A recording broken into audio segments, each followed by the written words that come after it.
Is the Ecuadorian lady still here? Take off? 15 years ago, I had an Ecuadorian coworker who waged a year-long harassment campaign against me. Somewhere in the middle of all this, I was up at a friend's party, flirting with a beautiful lady, as one does. And the host comes over to me and he goes, "Hey man, don't get your hopes up. She's married." And I was like, "Oh shit, is it here?" And he goes, "No, I don't think so. He's some guy from Ecuador." And I was like, "All right, Clark, moment of truth. You can either learn to let things go, or become the world's most hyper-specific racist."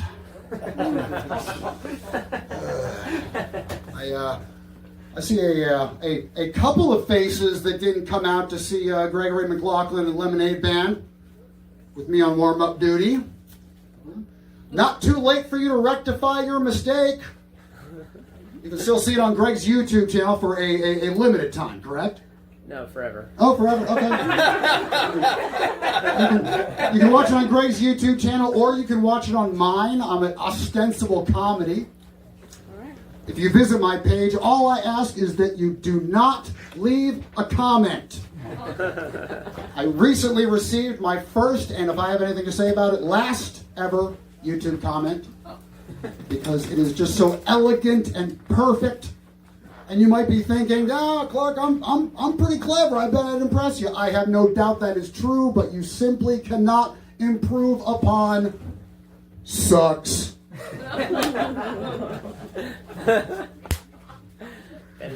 Thank you, Dracman89, for le bon mot. I don't have a lot for you tonight, but I could not let me go without comment. Happy Mental Health Awareness Month, everybody! Happy, not the precise word I'm going for, but you know. Considering April was Sexual Assault Awareness Month, this is a step, you know. Darkness not quite as oppressive. Let the record show I have never been accused of either. Oh, man. Mental Health Awareness Month. So let's get aware. Right? So, I want to talk about mental health. Mental health is something that is very close to my heart. Not my brain, where it would actually do some good. No, that's fine. No, just you just hang out there at Center Mass. You ever get some free time, I could use your help upstairs. I suffer from major depressive disorder. Not as much as you're going to for the next few minutes, but I do suffer from it. What I don't do is battle it. You hear that word used a lot. Like, oh yeah, he's battling depression. I don't battle depression. Have at ye, knave. I'm not sure what the term would be. I get my ass kicked by depression. I give depression my lunch money. Entirely. Yeah. They got that new suicide hotline, 988. I don't know if anybody's tried that out. I called the old one once, didn't have a great experience. All they could tell me was, they said, you have to remember, this is a permanent solution to a temporary problem. I'm like, aren't you supposed to be dissuading me? That's the Gorilla Glue slogan.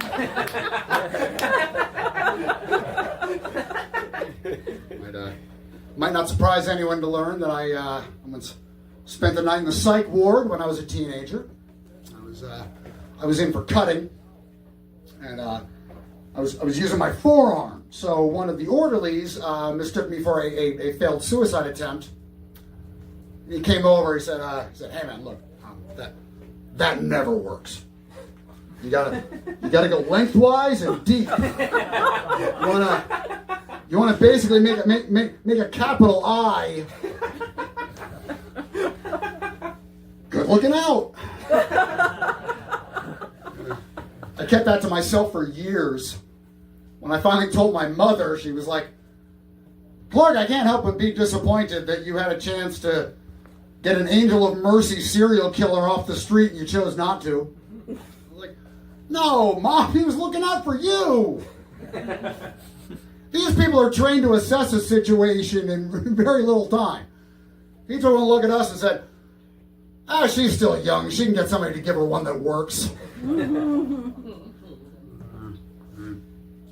Tell you, it's not easy with the people in charge set to make you question your own sanity.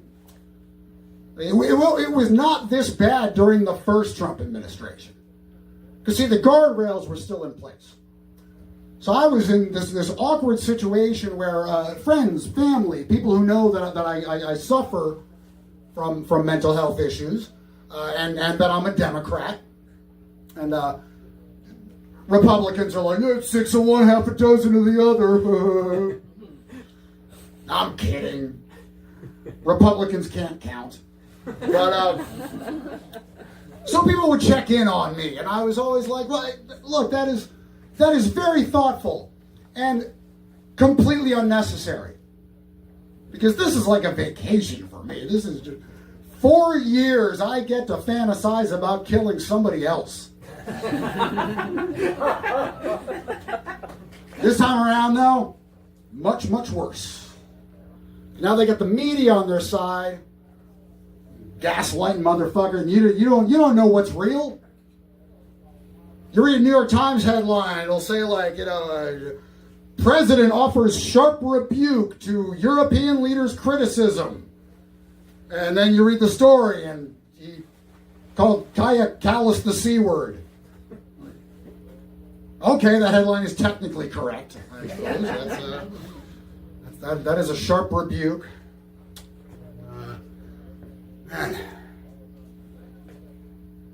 Just leaves you real mentally unmoored when they're all arrayed against you. Like, people don't even realize why unleaded is $6 a gallon.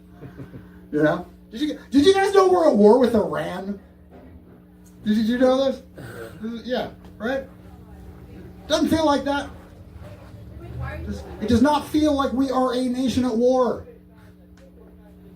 It feels like we are a nation with a grandpa with a penchant for wacky get-rich-quick schemes.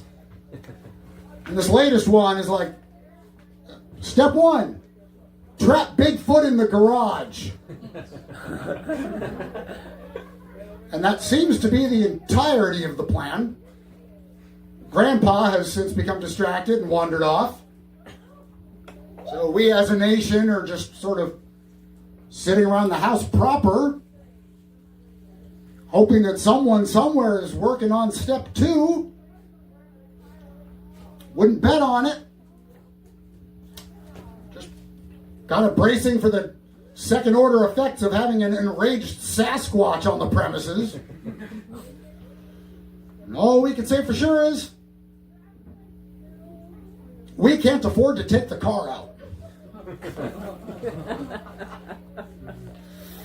Oh, man. Your RFK Jr. is antidepressants. You heard this? Yeah. They're working behind the scenes to take your SSRIs away. And, of course, the medical establishment's up in arms, and I'm like, shh. You clearly haven't read that book. Sun Tzu would have something to say about interrupting your enemy. These cats are about to create thousands of Cole Allens. This is a problem that solves itself. RFK Jr., man. Oh, God, I hate that guy. History will not be kind. You mark my words. We are going to look back on RFK Jr. as the American Mengele. Now, you know, I take that back. That comparison is unfair to... This is the hackiest joke construction ever conceived. You all see where this is going. Say it with me, people. Mengele. Mengele. Not fair to Mengele because... Now, look, I'm not trying to whitewash the reputation of Joseph Mengele. I'm just saying... If you're a eugenicist with a crackpot ideology that will lead to a lot of children dying, I would prefer an interest in the occult to a rejection of germ theory. It just speaks to my whimsy. You know? Plus, modernization being what it is, RFK Jr. is going to end up killing a whole lot more kids than Mengele could have dreamed of. And we're not even going to get psychic twins for it. Yeah. And not for nothing, but when Joseph Mengele cut the heads off of animals, it was so he could attach it to another animal. Wasn't just out there decapitating animals for shits and giggles. Or as a folk remedy for erectile dysfunction. I don't know what Bobby's up to out there. I just know the man has no interest whatsoever in addressing the Cerebus gap.